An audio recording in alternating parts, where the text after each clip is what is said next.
So, kagabi, sa live ko, na ano, parati kong tinatanong to, ano ang kwentong Duterte mo? Kasi dapat parati tayong nagkikwento tungkol kay tatay. Hindi natin pwede siyang pakalimutan. Kasi kaya siya kinulong. Hindi dahil may kasalanan siya. Hindi lang dahil mananalo si Itay. Hindi lang dahil medyo tinik siya doon sa tagiliran ng presidente. Pero tinapon siya doon para kalimutan natin siya. Akala nila. So, ang importante, araw-araw, or as often as you can, hindi naman araw-araw, as often as we can, hindi na natin talaga kailangan mangampanya. Pero ang importante, hindi natin papabayaan na makalimutan si tatay. Kasi nakadikit yan eh. Si tatay at saka si Inday. Isang dahilan, may mga tao, kilala nila si tatay. Hindi na masyadong kilala si Inday. Pero pag dinikit mo, alam ninyo na ang serbisyong Duterte, itutuloy ni Inday. So, simpleng-simple lang, di ba? Pag pag may dumadaan, mag-ano tayo. So, simple lang. Ang kailangan natin gawin hanggang 2028, hindi natin hahayaan na makalimutan si Tatay Digong. Para kahit ano pang sabihin nila, tinatalo natin sila araw-araw.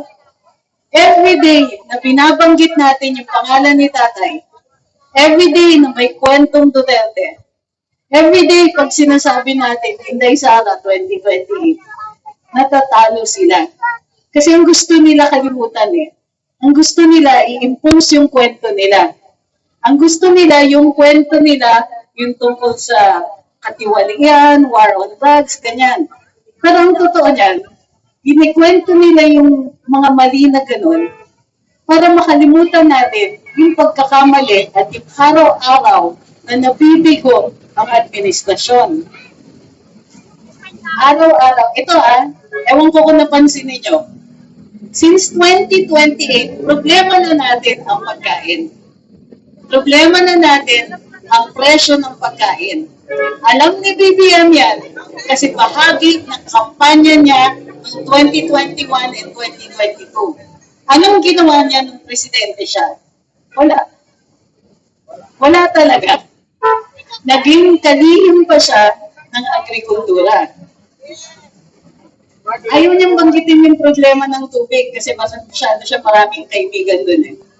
Pero, peace and order. Naku, bahagi ng kampanya yan. Naniniwala daw siya sa drug war. Naniniwala daw siya sa continuity. Kailangan daw ipagpatuloy yung polisiya ng Duterte na tough on crime. Anong ginawa niya nung nanalo siya presidente noong 2022? Wala. Wala din. Ano naman sa ekonomiya? Simple lang yung formula ni Tatay Digong. Free tertiary education, healthcare, trabaho. Akibat ng trabaho, yung infrastructure natin.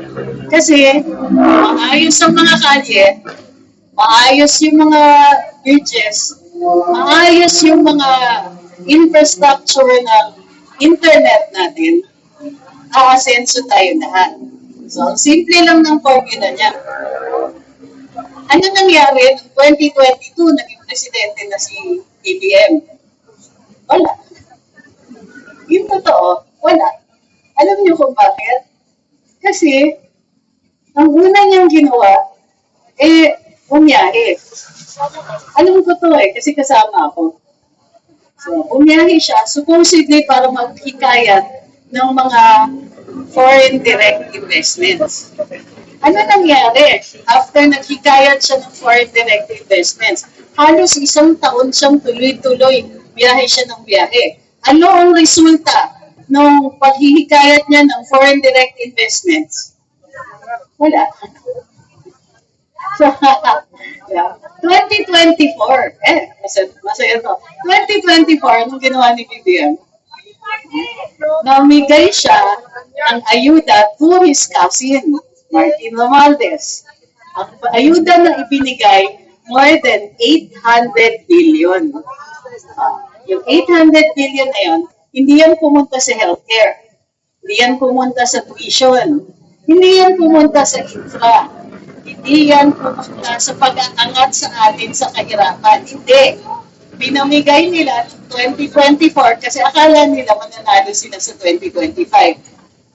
So, ano nangyari? Matapos nilang mamigay ng 800 billion. Wala.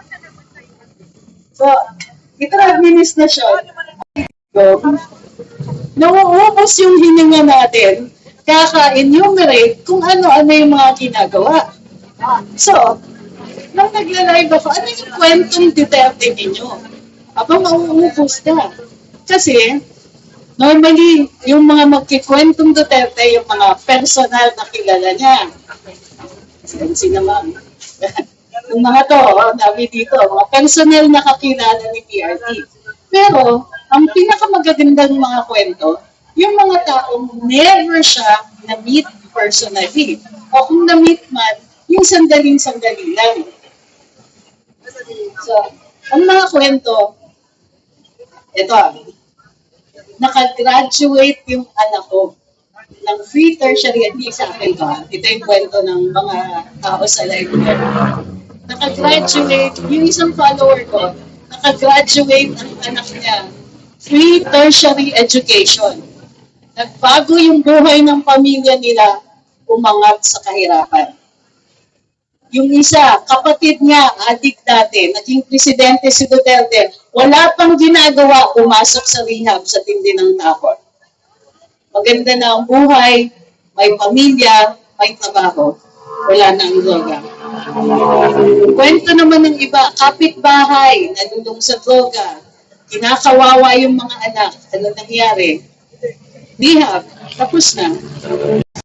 Kaya siya nilagay sa kulungan sa Hague. Mahirap kalimutan yung isang tao na lahat ng buhay natin naapektuhan. Mahirap kalimutan yung isang tao na nagbago ng mundo natin. Siyempre, tinatry pa rin nila. Kasi sa totoo lang, kung wala kang ginagawa, ang gusto mong mangyari, ay maitago mo yung kalaban mo. So, pero gusto ko rin pag-usapan, si Rodrigo Duterte, bilang presidente, wala talagang makalapit sa kanya. Pero yung Rodrigo Duterte rin, na tao, nakilala ko siya much later. So ito ang kwentong Duterte ko. Nakilala ko si PRD, secretary ako. First secretary ako, dumating ako sa Davao para tumulong dun sa House of Hope. Dinala ko yung media, dinala ko yung PTV4 para makover yung event. Ang unang bati niya sa akin, Secretary Trixie, welcome to my city. From that day on, pag nasa Davao ako, nagkikita kami. Chikadoro yun eh. So, tapos, di ko alam talaga yung style niya. O, nagyaya ng karaoke, ng videoke. Punta naman ako. Isa naman, papakanta siya. Sige, kanta ka. Wala naman masyadong tao. Sige, kanta tayo. Nung una, isa lang. Pagbaba ko, after one song, pinabalik ako. Hindi pwedeng isa lang. Okay, sige sir, balik ako. Kanta na naman ako. Naka-anim na ako. Medyo namamaos na ako. Sige, huwag ka muna bababa dyan. Ganon. Okay. After 7 songs, sabi ko, uy, hating gabi na, siguro pauwi na ako dito. Nagpakanta pa ng iba. Alas 10 na umaga ka na, uwian na sir. Sabi niya, tapos na ba kumanta lahat? O daw sir, siya nakakanta. Diyos ko, antok na ako.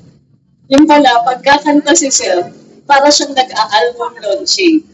So, 12 songs. Sabi pa, hindi pala talaga pwede. Dati, hindi ako sanay sa puyatan. So, ang kwentong Duterte ko, natuto ako ng puyatan. Kasi sa trabaho rin naman sa gobyerno, alas 2 ng umaga ako gumigising.